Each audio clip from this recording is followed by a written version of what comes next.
Hello, Leo. This is Kathy Hambrick, the founder of the River Road African American Museum. It's been a long time since I talked to you and your family, but we're trying to be safe during this COVID season, and I just have a few questions for you, and thank you so much for doing this interview with me. Question number one, you told me once that you have family from Donaldsonville. Can you tell me a little bit more about that?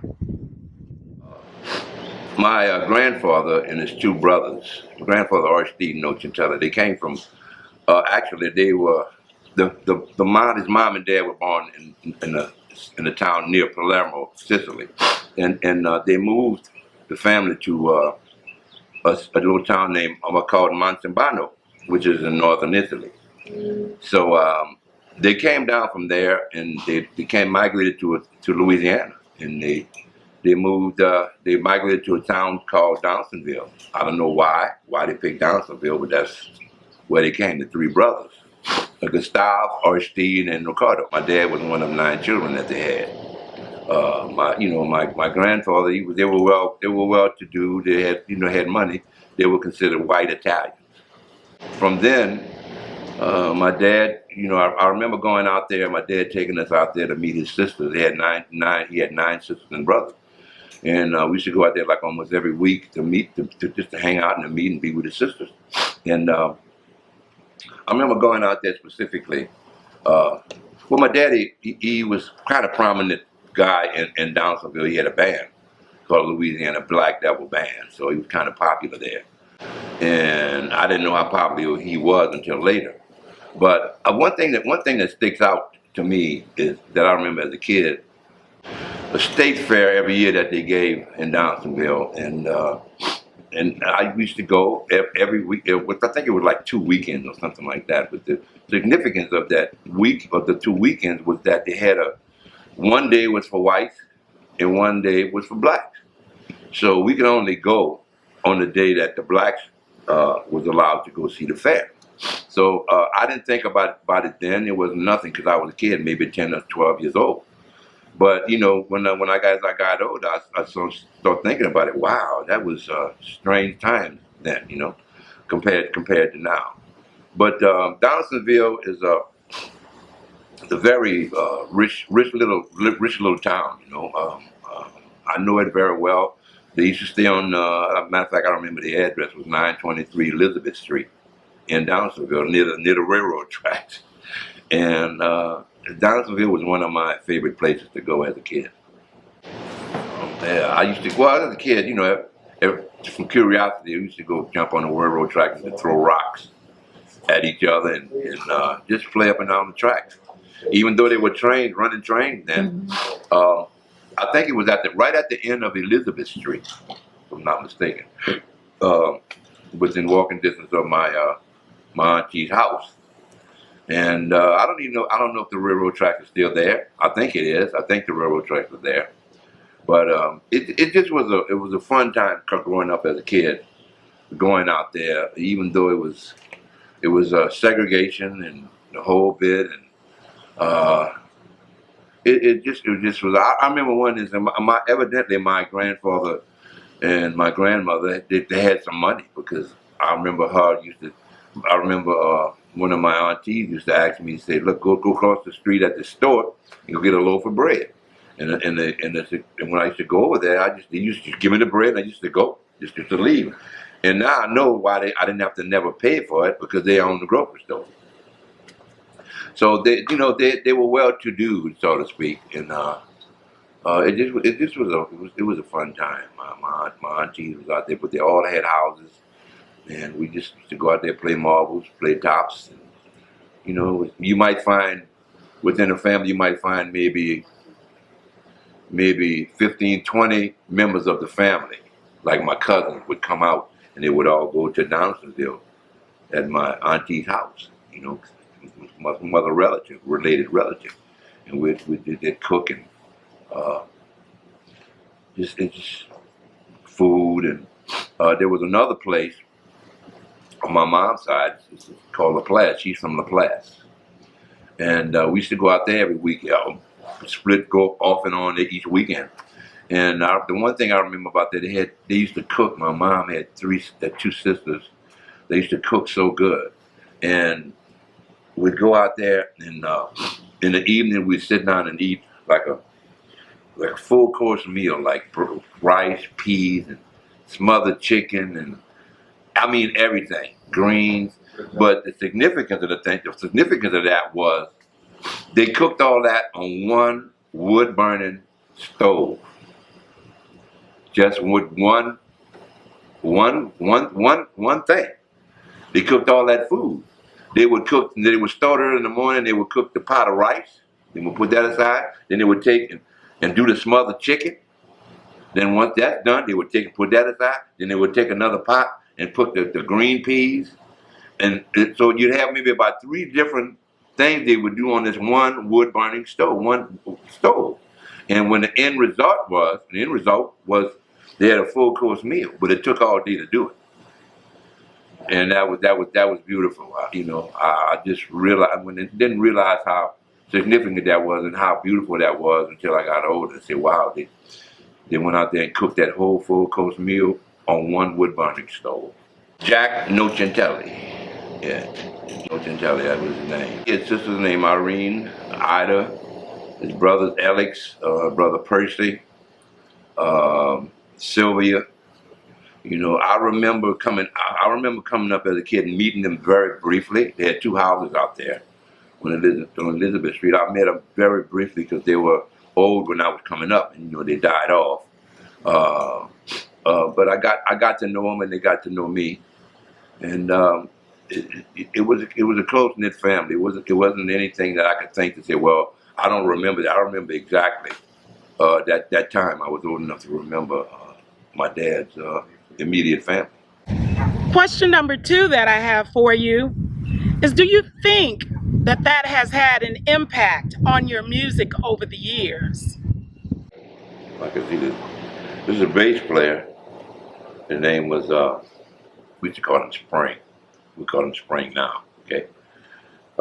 This was Hawk, the trumpet player, was one of my mentors. He used to take me around, man, all the time. And this is Betsy here. She used to do the singer for the Danny White. The name of this band is Danny White and the Cavaliers. He had a song called Long Me Handkerchief and Kiss Tomorrow Goodbye, which was really big regional songs. Regional song, rather. And this is Herbert Hardister, Lawrence Cotton, who is 93 now. 93, him, Seth O'Reilly. This is Nolan Coleman here. Nolan is still alive. Nolan is 78. And this is me. I was like 17 years old when I was right before I went to the Army. But that was the band back then. And it's a weird looking at me like that as a 17-year-old kid playing with all these musicians. They were giants. I mean, they were like some of the top musicians in the city of New Orleans. And here I am, a little 17-year-old guy. I just had enough talent to play with those guys. So I was blessed to have that kind of talent. Danny White and the Cavaliers. I was maybe about 8 years old, and my dad used to take me out, and one time he brought me to a store called Woolworth's, which was a very kind of department store here back of the game. And I saw this little toy ukulele. It was $2.98. It had 4 plastic strings on it, and it was really a toy.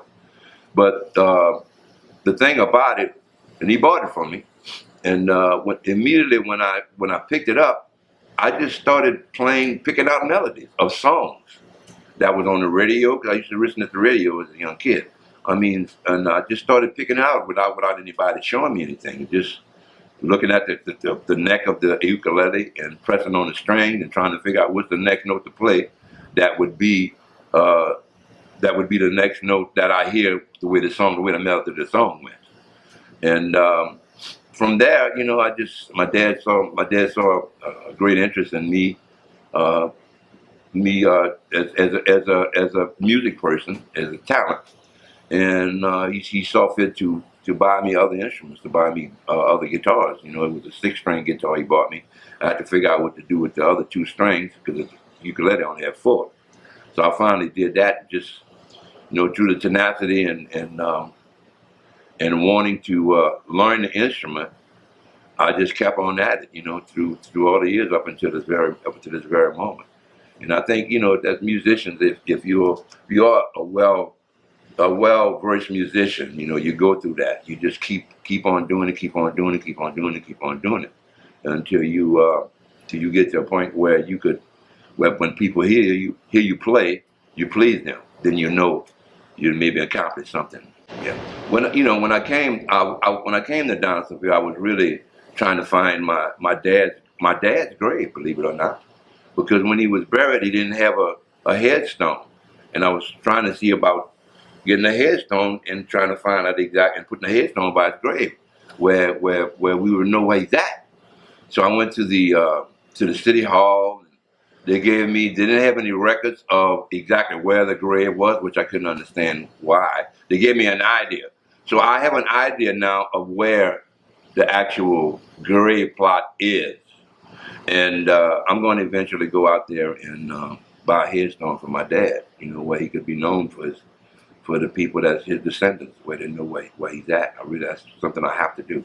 I remember the River Road African Museum. They pulled out some records. They were kind enough to pull out some records for me and help me try to find some locations. And then from that, I found out a lot of other things. When a lot of my other ancestors that I didn't even know about, they came over in a ship, along with my grandfather that I had no idea was with them. I don't recall the names right now, but if I go out there at the museum, I'm pretty sure they still have the records of everybody there. So it was very essential. It was very essential to me it did help me a lot trying to find my people. And question number 3, would you play a little something for me?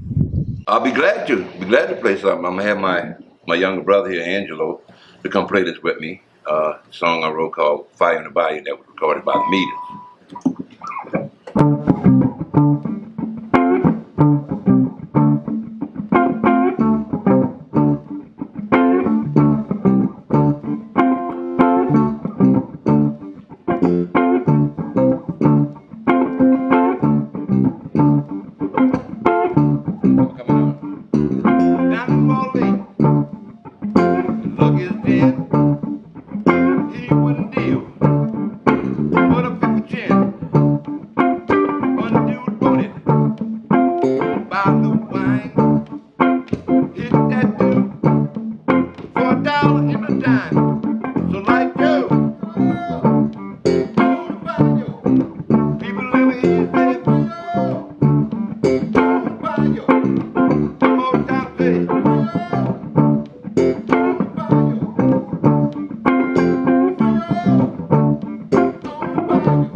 Buy yourself a little bit of wine, choo-choo wine, going down your throat.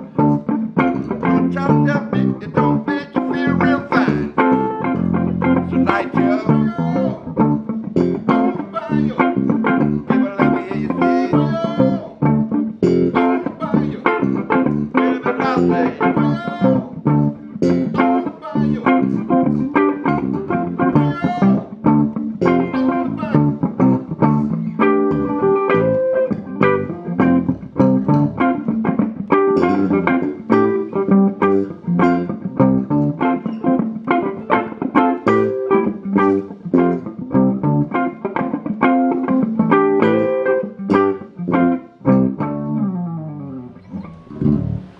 Fine about it. Well, it was a thing where Zig actually, we started doing this as a joke on the bandstand when we played with the meters, and Zig started coming up with the basic idea of that song, and he started to incorporate. It was a melody that was taken from another source, but we started interpreting it as like the animals at the Audubon Zoo. You know, the monkey's ass, the tiger's ass, and the elephant's ass me too.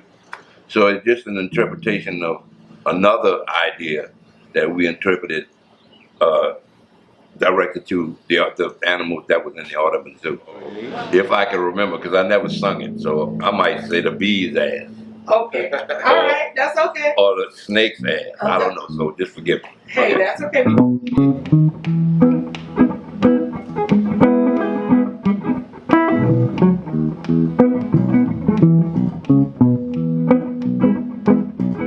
I went on down to the Audubon Zoo, and they all asked for you.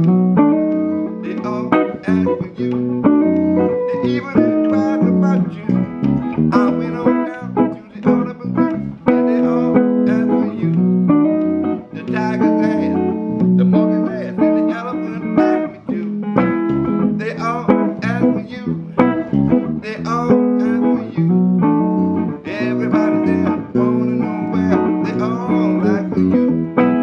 They all ask for you. They all ask for you. Everybody there wanna